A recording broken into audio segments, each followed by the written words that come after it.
semuanya.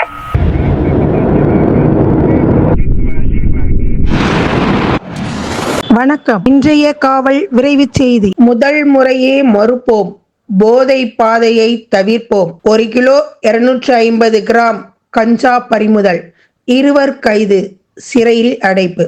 December 25, 2025. Kanyakumari மாவட்டத்தில் கஞ்சா, குட்கா, புகையிலை போன்ற போதைப் பொருட்களுக்கு எதிராக மாவட்ட காவல் கண்காணிப்பாளர் டாக்டர் ஆர். ஸ்டாலின் IPS அவர்கள் கடுமையான தொடர் நடவடிக்கைகள் எடுத்து வருகிறார். அதன் தொடர்ச்சியாக நாகர்கோவில் உட்கோட்ட காவல் துணை கண்காணிப்பாளர் திரு சிவசங்கரன் அவர்கள் மேற்பார்வையில் கோட்டார் காவல் நிலைய ஆய்வாளர் மற்றும் உதவி ஆய்வாளர் அவர்கள் தலைமையில் மேற்கொள்ளப்பட்ட வாகன சோதனையில் கஞ்சா கடத்தி வருவதாக கிடைத்த ரகசிய தகவலின் அடிப்படையில் கோட்டார் கலைநகர் பகுதியைச் சேர்ந்த சுந்தர் சிங் என்பவரது மகன் சுதன் என்ற நண்டு சுதன், அஸ்ஸாம் மாநிலத்தை சேர்ந்த உமர் அலி என்பவரது மகன் ஜோனாப் அலி என்பவர்களிடம் விற்பனை செய்வதற்காக வைத்திருந்த 1 கிலோ 250 கிராம் அரசால் தடை செய்யப்பட்ட கஞ்சா பறிமுதல் செய்யப்பட்டது.